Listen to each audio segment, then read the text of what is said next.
A fresh war of words has erupted over at ailing's ZX Spectrum reboot firm Retro Computers Ltd, this time over the corporate involvement of legendary British inventor Sir Clive Sinclair himself. Latest squabble over the company boils down to a three-way shareholder fight between former MD Paul Andrews and former CTO Chris Smith, current chairman David Levy, and Sinclair Research Ltd, SRL, which is Sir Clive's corporate presence.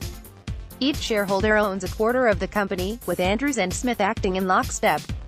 This is a bitter tug-of-war with Sir Clive, daddy of the original ZX Spectrum console of the 1980s, as well as 1985's heroic Les Aptalo Sinclair C5, the bonkers jet-boosted version of which you can see here, serving as the rope.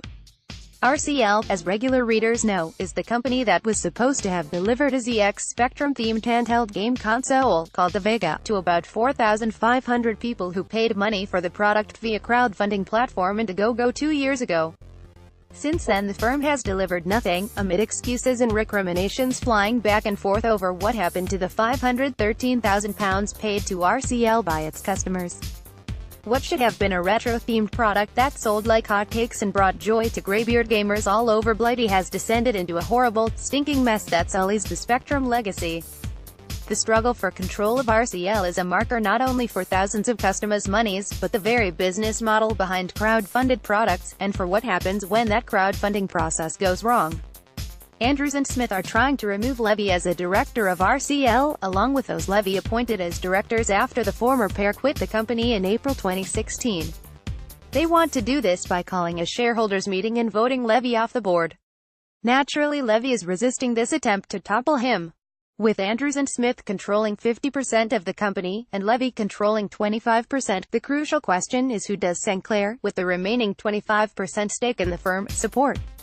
Whoever keeps Sir Clive on their side will be in control of RCL, and the £513,000 that is supposedly still in its bank account.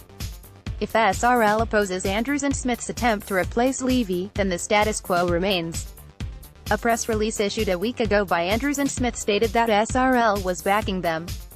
RCL, however, has hit back with a statement of its own, with Levy telling El Reg yesterday. Andrews and Smith insisted last week's statement about receiving support from SRL was accurate when they issued it. We have asked the SRL company secretary what Sinclair Research Ltd's position is on this squabble but have received no reply at the time of writing. SRL itself has 3 directors listed at Companies House: Sir Clive, his partner Elaine Miller, and Robert Freestone, the company secretary. It appears likely to El Reg that a behind-the-scenes battle to secure the hearts and minds of Sir Clive and Miller has been taking place between Andrews and Levy. The Register understands Andrews and Smith's position is that RCL's current directors, under Levy, are trying to mislead customers about whether the Vega will ever be delivered, with the duo wanting to take back control of the firm they helped found in order to closely examine its books. Some of RCL's customers have filed small claims court cases against the company to try and get their money back, as the Register knows.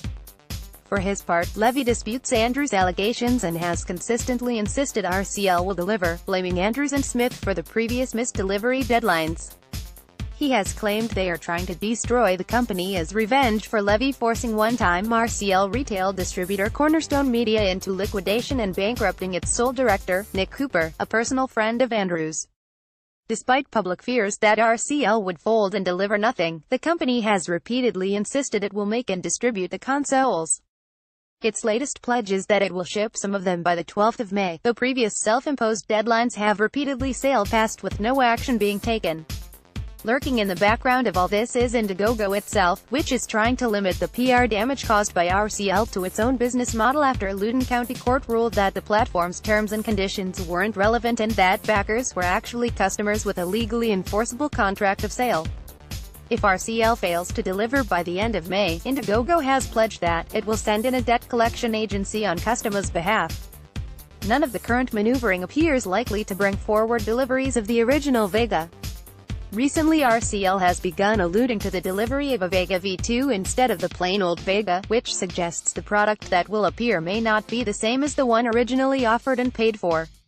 Registered sign sponsored, Minds Mastering Machines, call for papers now open.